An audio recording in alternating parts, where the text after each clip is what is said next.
I, a 22-year-old male, never thought I'd be posting my family drama on Reddit, but I need to get this off my chest and maybe get some advice. 2 years ago, my dad died in a motorcycle accident coming back from his night shift.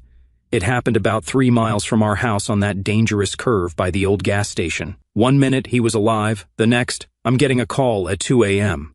That changed everything. Dad was honestly the best. Not perfect or anything, but he actually gave a damn, you know? He was the type who'd skip out on overtime to make it to my state competitions for architecture modeling. Even when he was dead tired from pulling 12-hour shifts at the construction company, he'd still come to my room and ask about whatever project I was working on.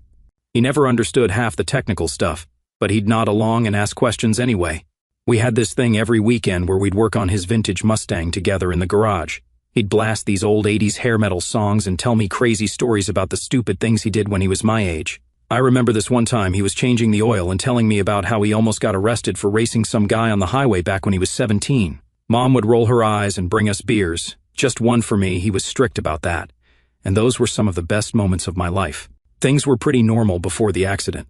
My parents fought like any couple who'd been together for over 20 years. Dad was chill and logical, the kind of guy who'd think through a problem before reacting. Mom was more emotional and would sometimes go from zero to losing it in like 5 seconds. But they balanced each other out, and home was actually a place I wanted to be, not somewhere I was trying to escape from. Everything went to complete chaos after Dad died. Our family just broke. Mom started depending on my younger sister, Emma, a 19-year-old female, in this weird way, and they formed this creepy codependent relationship that pushed me to the outside. Emma became the center of Mom's universe, while I got stuck being the man of the house who had to handle all the responsibilities but had zero say in any decisions. I should probably tell you about Emma. Even before Dad was gone, she was the dramatic one in the family, while I was the quiet kid who spent most of my time working on design sketches and architectural models in my room. She was always out with her friends, posting 500 selfies a day and needing everyone's constant attention. Dad used to keep Mom from giving Emma whatever she wanted, but with him gone, there was nobody to be the voice of reason anymore. I've got a little brother too, Jake, a 10-year-old male, who's probably the only normal person left in our house. The kid's smart as hell, loves building Lego sets and playing chess. He and I get along great because he's like a mini version of Dad, quiet, thinks before he speaks, doesn't make everything into a massive drama. He's pretty much been my sanity anchor in this house for the past 2 years. Since Dad died, I've noticed this pattern with Mom and Emma that just gets worse every month. Every tiny problem in Emma's life becomes this huge family emergency. Like when Emma didn't get into her first choice college, Mom spent 2 weeks calling the admissions office every day and even looked into taking out a second mortgage to make a donation to the school. Insane. Meanwhile, I've been busting my ass trying to keep things together.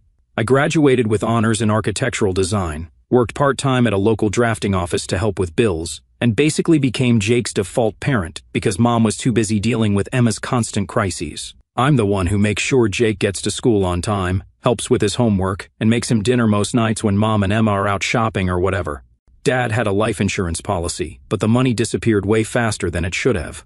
Mom always claimed it was going to bills and keeping the family afloat, but I'd see Emma with brand new clothes or the latest iPhone, and it didn't take a genius to figure out where the cash was really going. I never complained though, just kept my head down, worked through college, and focused on my future. Dad always told me education was the one thing nobody could take away from me, so I made sure to nail that part at least. But I could see how Emma manipulates Mom. She's got this whole anxiety thing that magically appears whenever there's something she doesn't want to do. Like she'll claim she's too anxious to get a part-time job or attend morning classes, but then I'll see her Instagram stories of her partying until 4 a.m. with no problems whatsoever. Convenient, right? And Mom just eats it up. Emma's sensitive. She needs support, she'll say. Meanwhile, I'm working 30 hours a week on top of full-time classes, and if I complain about being tired, I'm not being supportive of the family. The point is, our family dynamic has been a mess ever since Dad died, and it's been slowly building to a breaking point. Mom and Emma on one side, me and Jake on the other, and a whole lot of manipulation and guilt-tripping in between. Sorry for the wall of text, there's way more to this story, but I needed to get the background out there first.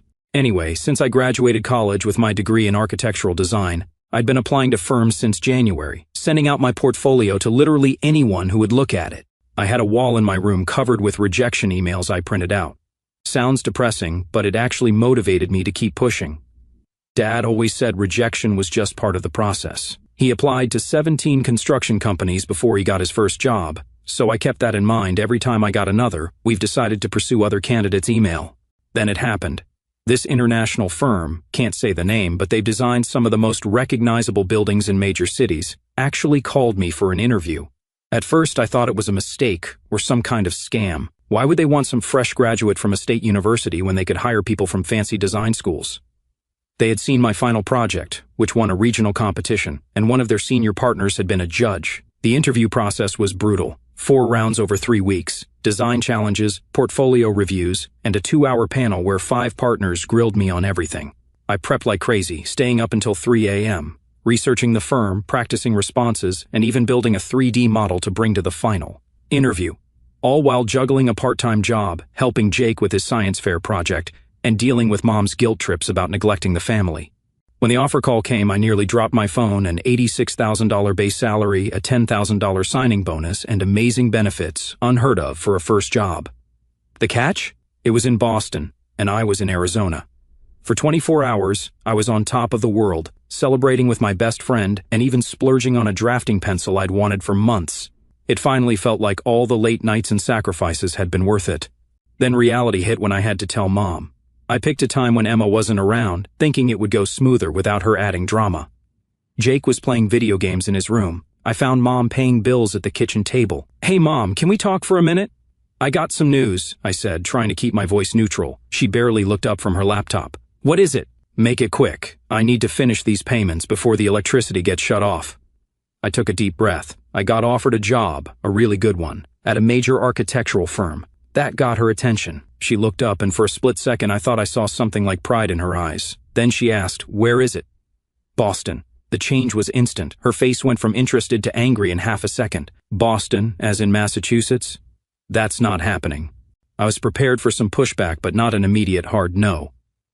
"Mom, this is a huge opportunity. The salary is amazing, especially for someone just out of college. I can send money home to help." She cut me off. "Ryan, I don't think you understand our situation. We're about to lose this house." That stopped me cold. "What?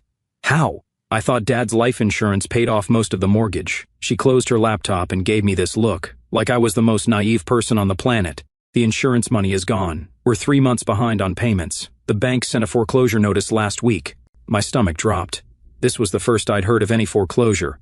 "Why didn't you tell me? I didn't want to worry you while you were finishing school," she said, her voice getting that martyred tone I've come to hate. "But the bills have piled up beyond what I can handle. Without your income contribution, we'll end up homeless. Your father would never have abandoned his family like this." And there it was, the dad card. She always plays it when she's losing an argument. "Dad would have wanted me to take this opportunity," I said, trying to keep my voice steady. "He always said I should aim for the top firms. That was before he died and left me to handle everything alone," she snapped back. "Things have changed. The reality is, we need you here. I need you here. Jake needs you here." Speaking of Jake, I noticed he'd come into the hallway and was listening. The look on his face broke my heart, a mix of confusion and disappointment. "What about Emma?" I asked. "She's taking a semester off, right? Can't she get a job to help out?" Mom's face hardened. "Your sister is dealing with severe anxiety. Her therapist thinks working right now would be detrimental to her recovery." I had to bite my tongue to stop from saying what I really thought about Emma's convenient anxiety that never seemed to prevent her from going to parties or shopping sprees. "Let me see the foreclosure notice," I said. "What?" "The foreclosure notice from the bank. I want to see it." Mom got flustered. "I don't have to show you our financial paperwork. I'm still the parent here." "Mom, you're asking me to give up a career-making opportunity. I think I deserve to understand exactly what the situation is." She stood up, gathering her laptop. "I don't need you questioning me like I'm lying. Either you're part of this family or you're not. If you go to Boston, don't expect to be welcome back here." She stormed off to her room, leaving me standing there, trying to process what just happened. Jake came over and tugged on my sleeve. "Are you really moving to Boston?" he asked. I ruffled his hair. "I don't know, buddy. It's complicated. I heard Mom talking to Emma yesterday," he said, looking around to make sure Mom wasn't coming back. "They were laughing about some shoes Emma bought, really expensive ones. That didn't sound like a family on the brink of homelessness to me." Later that night, I was in my room trying to figure out what to do when my door burst open.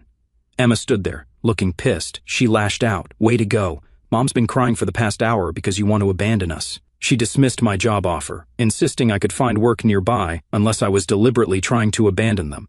When I tried to explain that this was about my career, not running away, she doubled down, accusing me of being selfish while claiming we might lose the house.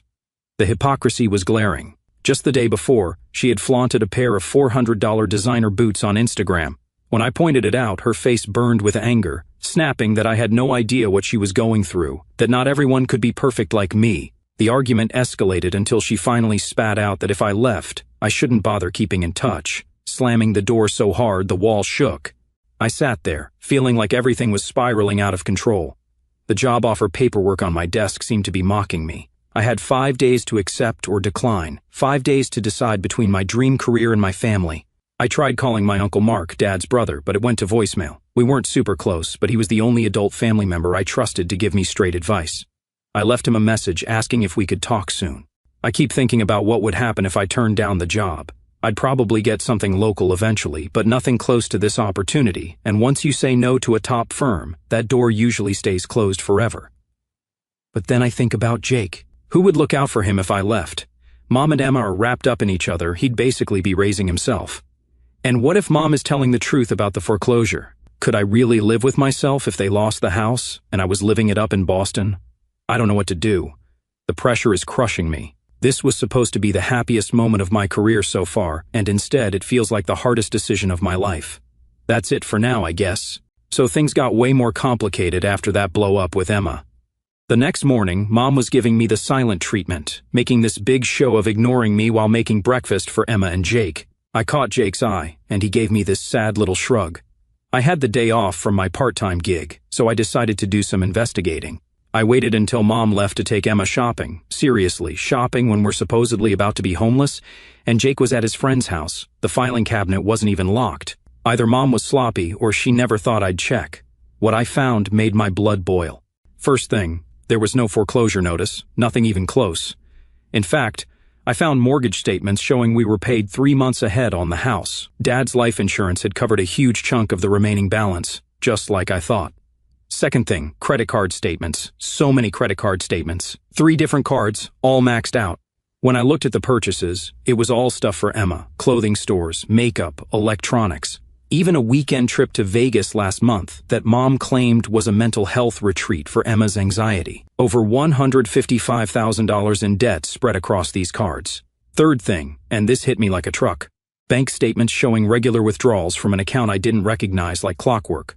$2,000 going out each month with the Memo-E college fund. But Emma wasn't even in college right now. She'd taken a break after her first semester. I took pictures of everything with my phone, put it all back exactly how I found it, and got out of there. My hands were literally shaking. Then I remembered Dad's old laptop. After he died, Mom claimed it was too painful to look at his stuff, so I'd stored it in my closet. I dug it out, charged it up, and prayed I could remember his password. It took me 4 tries, but I got in. Dad was organized as hell about finances. Had everything in spreadsheets. I found a folder labeled Kids Future, and inside were documents for 3 separate accounts. One for Ryan College Career, started when I was born, built up to around $45,000. One for Emma College, started when she was born, about $42,000. One for Jake Education, started when he was born, about $25,000. Dad had been putting away money for us our entire lives. Small amounts at first, then more as he got promoted. All 3 accounts were set up so only he could withdraw funds until we turned 25, unless there was a documented educational expense. But here's the thing. The most recent statement from my account showed a balance of $837. Emma's had $124. Only Jake's was untouched at $25,000, probably because he's still too young for her to claim any educational expenses. Where the hell did over $85,000 go? I sure as hell never saw any of it for my education. I've got $30,000 in student loans to prove it. I kept digging and found Dad's email still logged in. There were exchanges with his financial advisor about these accounts, confirming they were legally set up so Mom couldn't access them without proper documentation. So how did she drain them? I searched through his emails and found correspondence with a lawyer from about 3 years ago. Apparently, Dad had been documenting Mom's spending habits for years. He was worried about how she enabled Emma's increasingly expensive tastes. There were emails about possibly separating their finances, or even considering divorce if Mom wouldn't agree to counseling. This hit me like a slap. I always thought my parents had a good marriage, but Dad had been worried about Mom's spending for years. He'd been trying to protect us kids from her financial irresponsibility. The final email to the lawyer was sent just 18 days before his accident. It said, "I've secured the children's accounts, and I'm ready to move forward with the plan we discussed. I'll tell Sarah Mom after Ryan's graduation next month. It's time."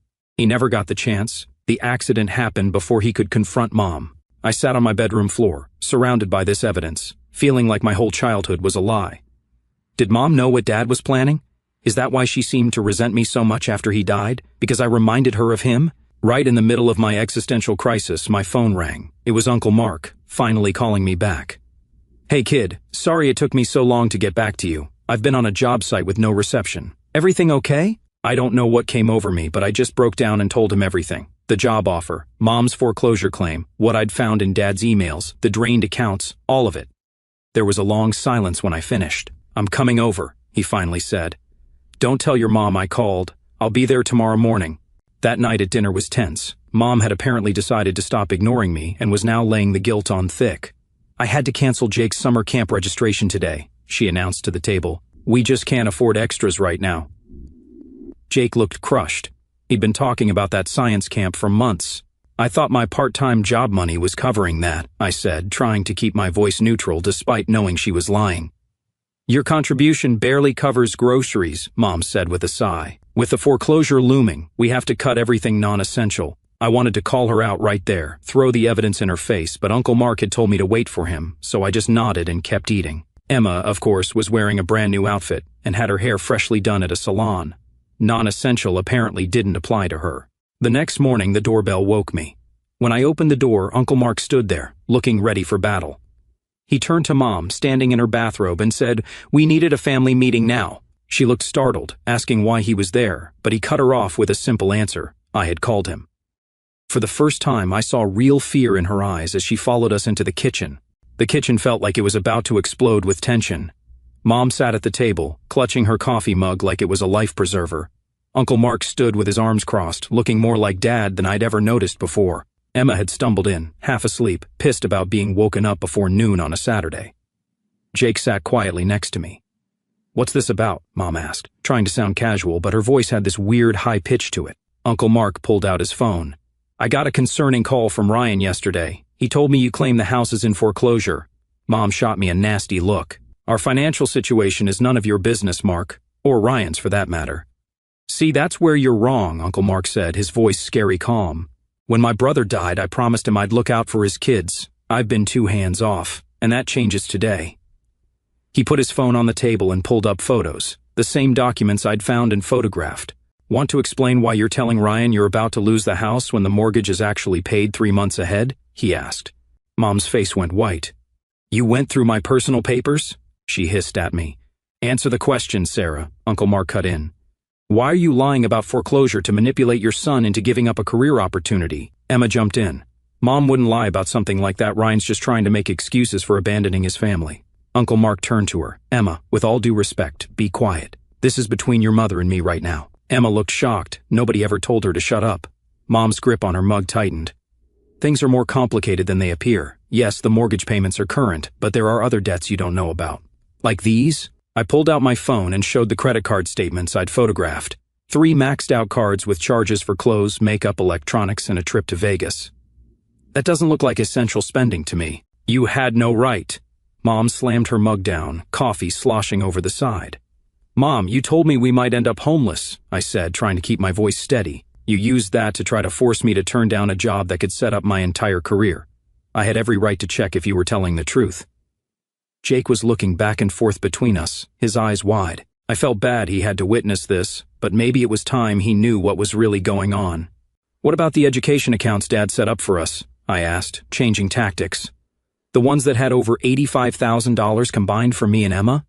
That hit a nerve. Mom actually flinched. "Those were for emergencies," she muttered. "Emergencies?" I said, surprising even myself with the force behind it. "They were specifically for our education. I've got $30,000 in student loans while emergency money was being drained from accounts Dad set up for my college." Uncle Mark took over. Ryan showed me the withdrawal records, regular $2,000 payments marked as e-college fund. Even during months Emma wasn't enrolled in classes. "Where did that money go, Sarah?" Emma was starting to look uncomfortable. "Mom, what are they talking about?" Mom's face transformed into this weird mix of anger and panic. "This is ridiculous. I'm not going to be interrogated in my own home. Mark, you need to leave. Ryan, go to your room. This conversation is over." "It's not over," Uncle Mark said quietly. "Not even close. I've already talked to the bank this morning. They confirmed that someone used Mike's death certificate and forged documents to gain access to those accounts. That's fraud, Sarah." The kitchen went dead silent. Even Emma seemed to realize the seriousness of what was happening. "You wouldn't," Mom whispered, her eyes locked on Uncle Mark. "I would," he replied, "unless you start being honest right now. Where's the money, Sarah? Where's the life insurance payout that was meant for the kids? Where's the education fund money?" Mom started crying, but it felt performative, like she was trying to shift from being the accused to being the victim. "Everything I did was for this family," she sobbed. "After Mike died, I was alone with 3 kids to support. You have no idea how hard that's been." "So, taking the money Dad saved for our education was for the family?" I asked. "Maxing out credit cards on Emma's shopping sprees while telling me we're about to be homeless was for the family?" Emma suddenly looked like she'd been slapped. "Wait, you used my college fund to buy me stuff?" Mom rounded on her. "Don't act like you didn't know where the money was coming from. All those designer clothes, the new iPhone every year, the spring break trip. Did you think I could afford that on my salary?" Emma seemed genuinely shocked. "I thought Dad's insurance paid for everything." "It did," Uncle Mark said grimly. "But not the way you think." He turned to me. "Ryan, show them what else you found." I pulled up the emails from Dad to his lawyer.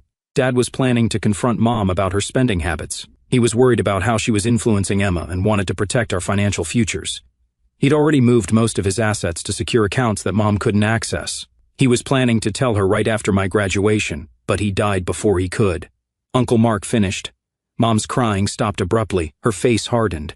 "Your father was going to leave us," she spat. "He was having an affair with some woman at work. I found emails." Uncle Mark actually laughed, but there was no humor in it. "Nice try, Sarah." "Mike confided in me about everything. He wasn't having an affair. He was working extra shifts to pay off your secret credit cards that you'd hidden from him for years. He was planning to separate your finances, not leave the family." Mom's lie was so obvious, even Emma looked skeptical now. "I want to see those emails," I said. "If Dad was cheating, show me proof." "I deleted them," Mom said quickly, too quickly. Uncle Mark shook his head. "More lies." Jake spoke up, his voice small but clear. "Mom, did you take my camp money too? You said we couldn't afford it anymore." The heartbreak in his voice nearly killed me. Mom couldn't even look at him. "Jake's account is still intact," I told him. "Dad set it up so it couldn't be touched until you're older. Your camp money should be there." Jake looked at Mom with such disappointment that she finally broke down for real. "Fine, yes, I took the money," she shouted, tears streaming down her face. Mike was going to ruin everything. He was going to expose me to the kids, make me look like the bad guy. Then he died and left me with all this responsibility. And yes, I used the insurance money and the college funds. Emma needed things. I needed things. We deserved some comfort after losing him. Nobody commented on that. Uncle Mark just placed a firm hand on my shoulder and told me to pack my things. I was coming to stay with him while we figured out the Boston job situation. For once, Mom didn't argue, as if she had finally run out of excuses. Emma looked just as lost, like her entire world had been exposed as a lie. In some ways it had. As I stood up, Jake grabbed my arm and whispered, asking if he could come too. That simple question nearly broke me. I looked at Uncle Mark, who gave a small nod, so I told Jake to pack a bag for the weekend, reassuring him we'd sort things out. Before we left, Uncle Mark turned to Mom, saying that the fraud with Dad's accounts was serious and she needed to come clean before things got worse. She didn't respond. 20 minutes later, Jake and I were in Uncle Mark's truck, my drafting table securely tied down in the back. As we pulled away, I felt like I could breathe properly for the first time in years. Now, I have a big decision to make about Boston, and we need to figure out what's best for both of us. Mom hasn't called, which is almost worse than if she had. I half expect her to show up at the door, demanding I come back. Emma hasn't texted either, but I saw she deleted a bunch of posts from social media, including the ones bragging about her latest shopping spree. For now, I'm at Mark's place, trying to wrap my head around everything. We're going to sit down tomorrow and go over my options, Boston, staying here, what this means for Jake. I still don't have all the answers, but for the first time, I feel like I actually have a choice. I took the job. After everything came out about Mom lying, I decided I wasn't going to let her manipulation ruin my future. Uncle Mark offered to let Jake, a 10-year-old male, stay with him while I got established in Boston, and we set up a temporary guardianship arrangement. Mom completely lost it when we told her about the guardianship plan. She went from crying to screaming to threatening legal action in about 5 minutes flat. Uncle Mark shut that down quick by reminding her about the account fraud and how she could be facing criminal charges if we decided to pursue it. That finally got her to back down, at least temporarily.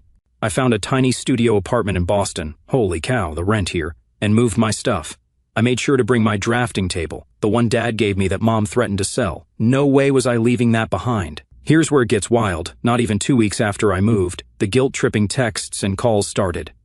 Mom went from, "You're dead" to me to, "Please come home, we need you real quick." Every day, it's some new emergency. The basement is flooding, and I can't find the shut-off valve. Emma's car broke down, and she can't get to her therapy appointment. The electricity bill is higher than I expected. It's all designed to make me feel like they can't function without me. Then Emma started in with her own campaign. The first call was actually surprising. She was crying, saying she didn't realize how much I did around the house and how she took me for granted. It almost seemed genuine until she slipped in. "So, when are you coming back this weekend?" "Mom says you can have your old room back." When I told her I wasn't coming back, that this was a permanent move and a career opportunity, she flipped the script instantly, started yelling about how I abandoned the family and was just like Dad, always putting yourself first. That confirmed I made the right choice. Then, yesterday, Mom pulled her most desperate move yet. She actually called my boss, somehow found the firm's number online and told the receptionist she had an urgent family emergency to get put through. She told my boss that I was needed at home for a medical situation and asked if I could be released from my contract. Thank God my boss is cool. She called me into her office, explained what happened, and asked if everything was okay. I had to tell her the whole embarrassing story about Mom's manipulation. Luckily, she was understanding and actually told me her own mother pulled similar stunts when she first started in architecture. Uncle Mark says Mom and Emma have been driving by his house at night, probably trying to see if they can catch Jake outside or something. He's documenting everything in case we need it for the custody hearing next month. I'm not going to lie, some days are hard. I miss Jake like crazy, though we video chat every night. Sometimes I wake up feeling guilty, wondering if I made the right choice, but then I'll get another manipulative text from Mom or get assigned to an amazing project at work, and I remember why I left. For those wondering about Jake, he's actually doing great with Uncle Mark. He's sleeping better, his grades are improving, and Uncle Mark signed him up for this robotics club he loves. We're making plans for him to visit Boston next month during his school break. I don't know what Mom and Emma's endgame is here. Do they actually miss me, or just miss having someone to manipulate and dump responsibilities on? Either way, I'm staying put. The firm has me working on some amazing projects already, and for the first time in years, I feel like I can breathe. The next step is getting the guardianship hearing over with, and making sure Jake stays in a stable environment. Uncle Mark's lawyer thinks we have a solid case, given the financial fraud evidence and Mom's increasingly erratic behavior. Thanks again for all the advice on my original post. Sometimes it takes strangers on the internet to help you see clearly when you're drowning in family manipulation.